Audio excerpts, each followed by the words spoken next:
I finished my education here at age 16. Now I'm 36. It's been 20 years. 2 days back, all my friends, and till today, some of my closest friends, a big bunch of my closest friends are boys who were in hostel with me, who were in primary school with me.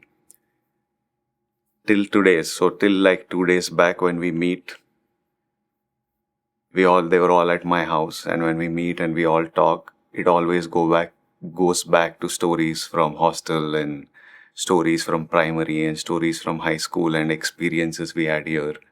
You know, we are in an ashram, Swami's ashram, but from a very young age, we celebrated all festivals. Yes. In today's times, it's so interesting how an ashram that was, uh, I was 1995. In 1995, we were celebrating Christmas.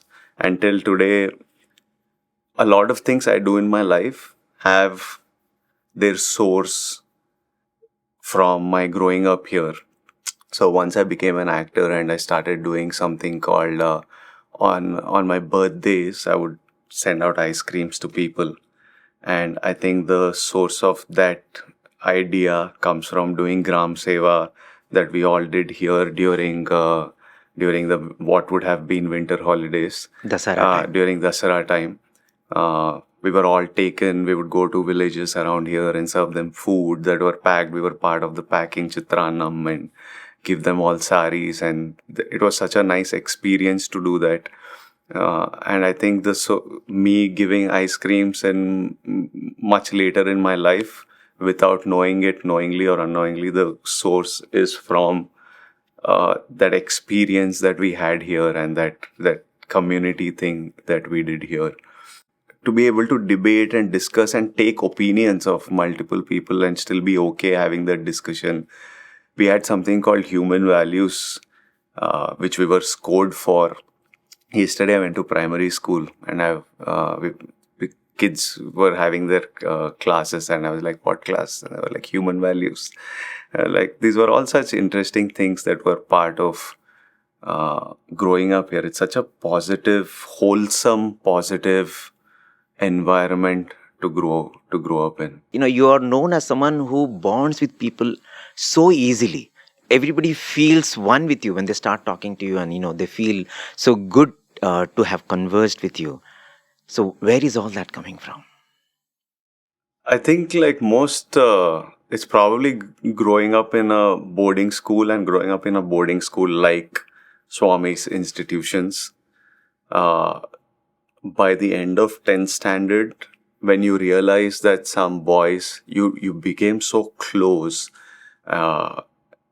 Here we call everyone brother, and you actually became so close that even the thought that some boys weren't coming back because they probably had to take medicine or a course that they couldn't pursue here then just broke our hearts. We're like, how do I come back without all my classmates not being here? Today my house, they call it boys hostel. It's because of these boys who I grew up with. They all come, and the top floor of my house is just mattresses. So in primary school and in high school, we all carry our own mattresses that we roll up every morning, and at night you spread it out and sleep. The exact same mattresses, there are like some 10, 12 of those mattresses just stacked up just like the pile that we would have in primary or high school, and just covered by a blanket so it looks clean. And whenever everyone turns up, we roll them back down in my home theater. I have a home theater at home, so it's a big space, so everyone rolls it back down and everyone sleeps in one line like this, and they're all excited about those nights again when they come home. They force me also to come up and sleep because everyone wants to spend that time together. And we grew up with so much love. There was never you knew everyone had your back in some sort of way. We just grew up. In some way, I think we were very protected, because when I went out after 10th, it was not the same. it was not the same. I do have great friends from college in Hyderabad and stuff, but the environment overall was never the same. So I think because we were at such a young age, at 6, we were all groomed and protected in a particular kind of way, uh, which is why I think it brings about it in your personality that you always want to stay. I always like being surrounded by people. I'm like, I grew up in a hostel. If I don't have 10, 15 people around me, I don't like it. There are people who travel alone and stuff. I do not understand that. I'm like, I need my 60 boys or at least 10, 10 boys with me. But yeah, a lot of it comes from school. To some he's God, to some he's guru. He's a guru. To some he's a spiritual leader, a guide. Whatever he might be, what Swami did changed lives. Like, I wouldn't be where I am if he didn't set up these facilities for kids like us. I know so many of us couldn't afford the kind of education we got here, to be able to afford the kind of facilities we had here, to be able to afford the environment that we had here. We all had free education here. For those who don't know, we just paid some minimal fees for boarding, which was 5,000 rupees from my memory then.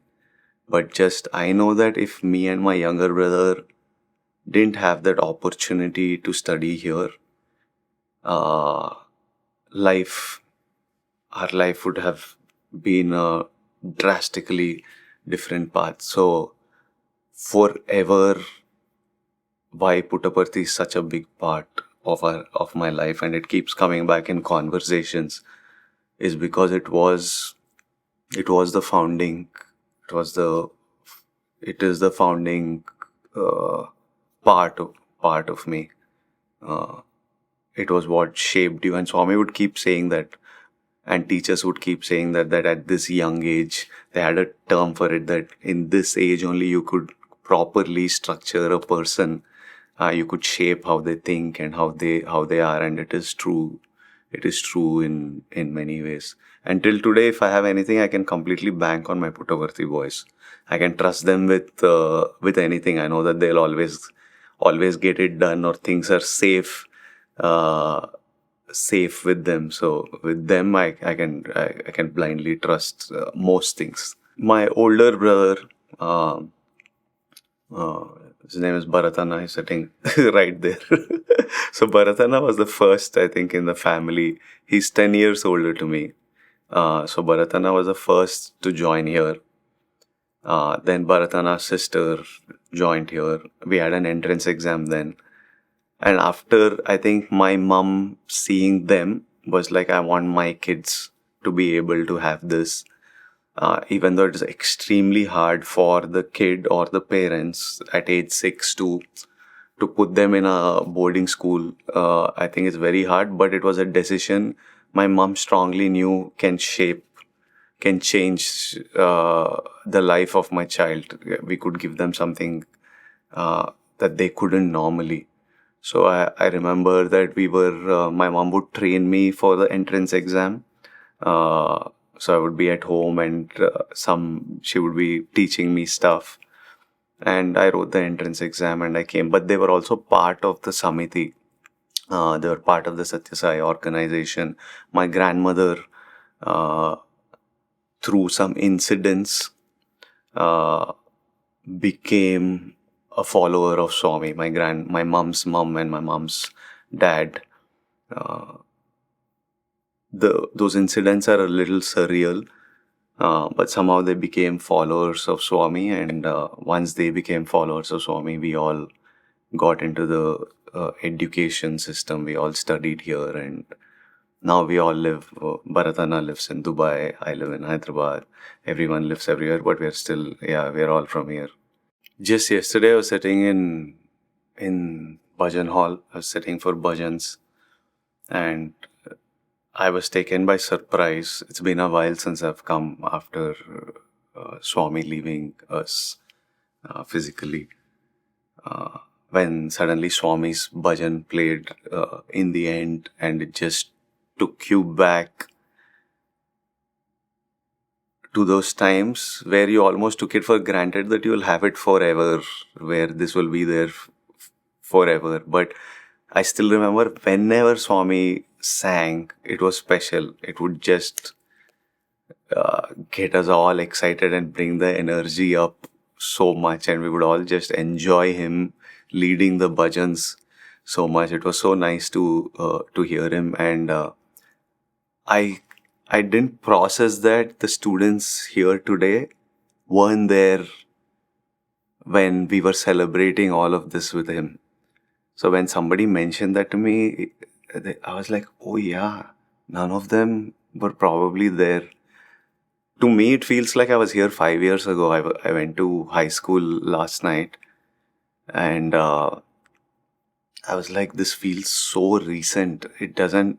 I think because we keep talking about these stories, keep seeing the same students, my friends, talk so much about school that everybody in our life, like literally everybody in my life who's come to know me in the last 5-10 years, they were not a part of my childhood at all. They all know every detail about Parthi and school. So if they come, immediately they're like, oh, this is that teacher. Oh, this is where you guys played. Oh, this is where...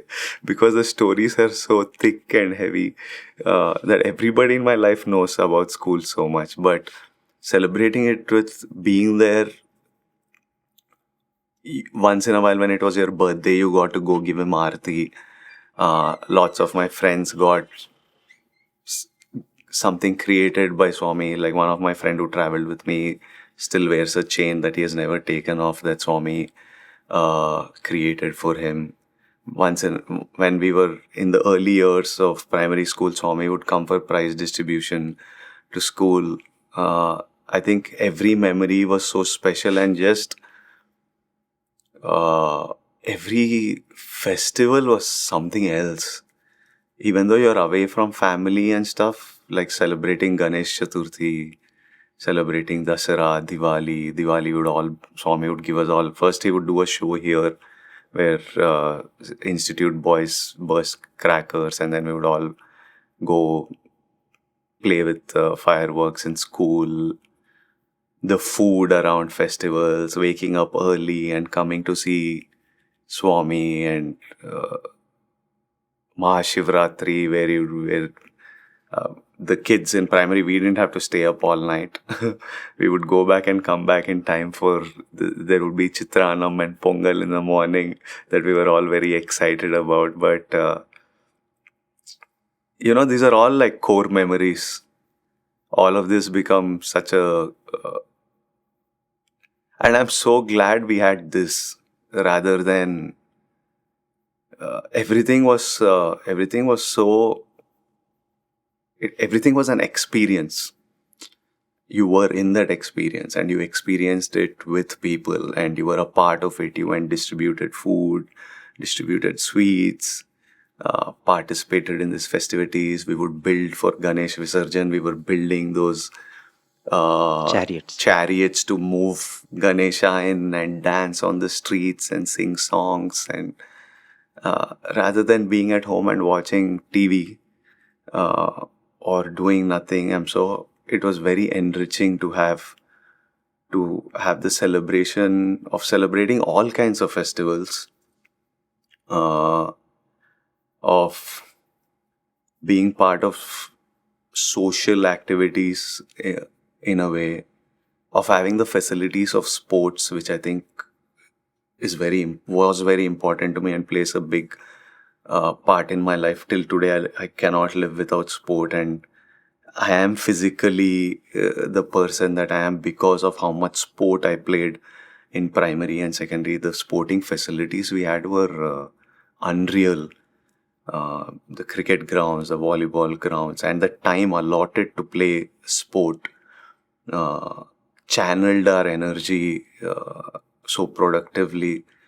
So I think all of this is why all of this shapes who you are, how you interact with people, how you speak, how you approach life, how you approach work, how you approach success, failure. I remember once we were in Kulwant Hall, and Institute boys were performing about the Pandavas, and they were performing a certain episode. I was probably I was in like my 4th grade or 5th grade, and we were sitting there. And in the show, suddenly one particular character says the Pandavas are going through some tough times, and one particular character says, "This too shall pass," and that hit me like a. I was like, it gave me one perspective that I used, like I got caught playing cricket in the room, and Janardhan sir, who was our warden, was like, "I'll call your parents" or something. And then it was like life or death. You would be so scared, but I would be standing outside hostel and I'm like, "This too shall pass." One day you'll be a 30-year-old man and you will not be facing this situation. Don't panic. It would have passed. So I've used that. That thing hit me so strongly that it just helped me deal with all sorts of situations where you realize that nothing is permanent in some sort of a good. Even the highest highs, they're like, this is not permanent, this will pass, and you have to go back and live and do it again. And neither are the tough times. So things like that, you were exposed to some things at a young age that just changed the wiring of your brain in a way, and taught you how to approach life in many ways. While everyone else looks at an actor with starry eyes, but only the actor knows what he or she is going through every day. Yeah. And I think you again have had your own share of downturns. Not every movie becomes what you expect it to be. Even now you tell that to yourself, this too shall pass. I haven't used "this too shall pass" recently as much. I'm enjoying life right now. I've accepted life that it needs to have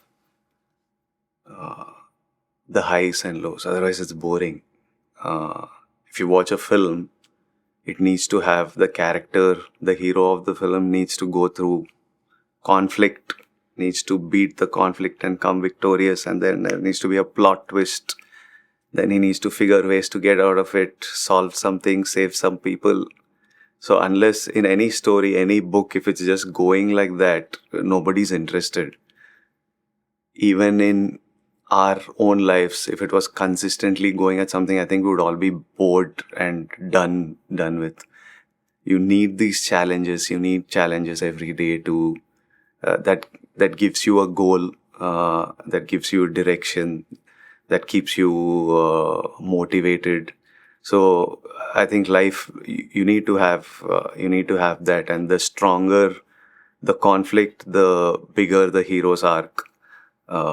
So I think that's how I started perceiving life right now, and I enjoy whatever comes, and just try to live and make memories. If you look at your own life as a movie, what is the role that you would love to play? What is the role that you think God has given or destiny has given you? For me, my primary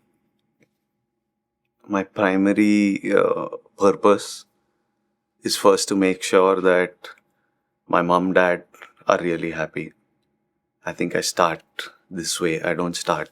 I'm like, my family needs to be really happy, needs to be really proud, needs to be taken care of. Then my friends, then my work colleagues, my staff.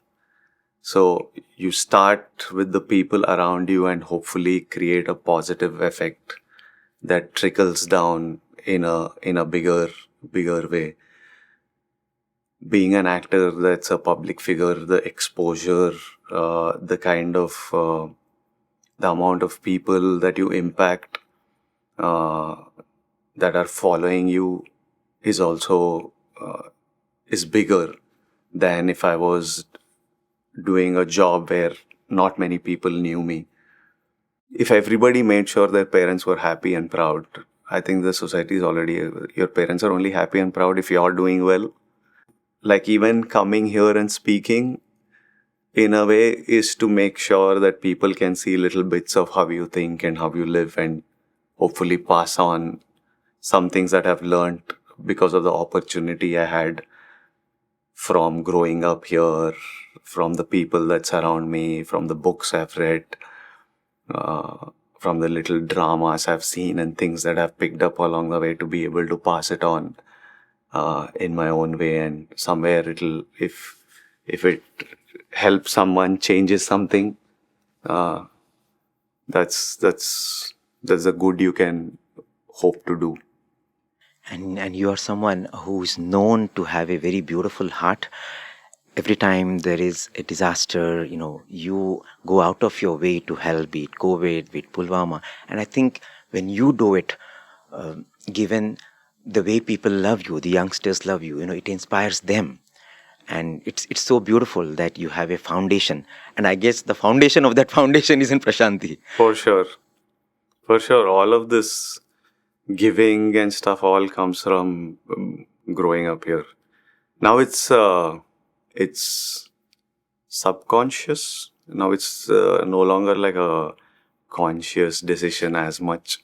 It just it's an urge that comes from within that you want to do, and I know that people who follow me and like me will also do it in their little bit, and then it starts becoming like a mass movement in some sort of way. So yeah, those are all, it's just part. It's become who I am. If you were to describe Prasanthi Nilayam in 3 words, what would those words be?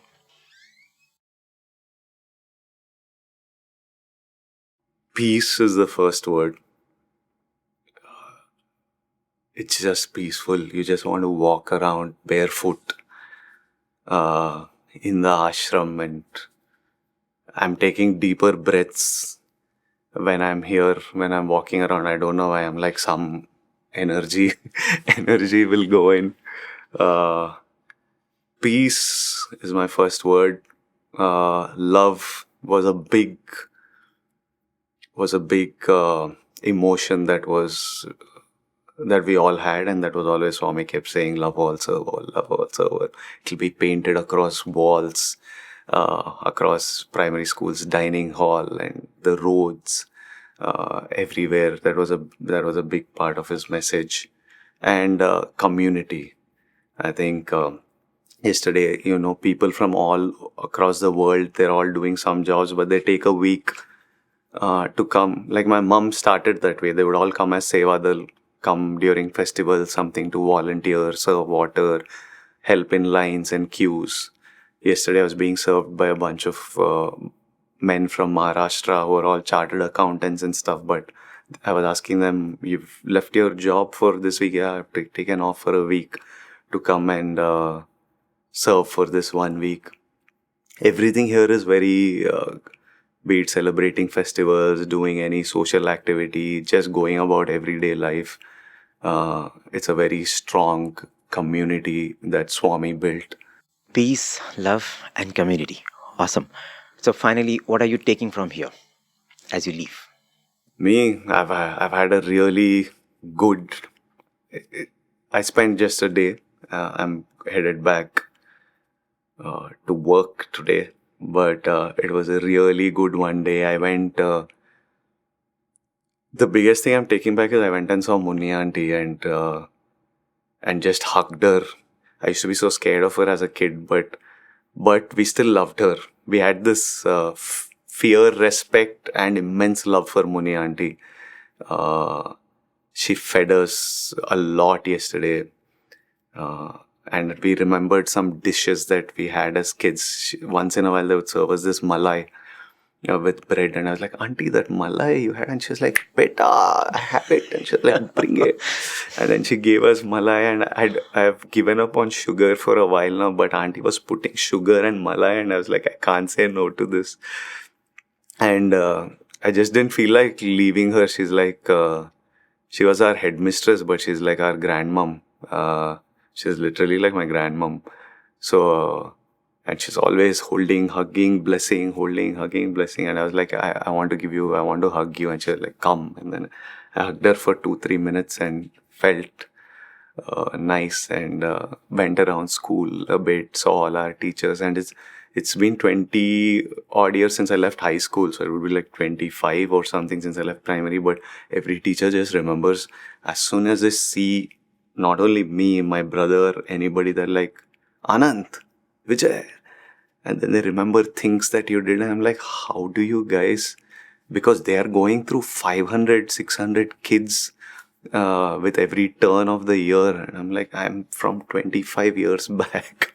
And you still remember what I was doing during Vedam or during prayers. And Auntie remembers how I joined school and how my mom got me and what she did to get me in and stuff like that. I'm like, how do you remember this about every kid that's been here? How much? But and seeing all my sirs from higher secondary school, I enjoyed going back there. We went, sat in our classroom, and everything used to look ginormous when we were there. Those in primary school, there's like 15-20 stairs, which felt like never ending. And now it's like 4 jumps and I can reach. The dorms were huge. Everything was huge when we were there.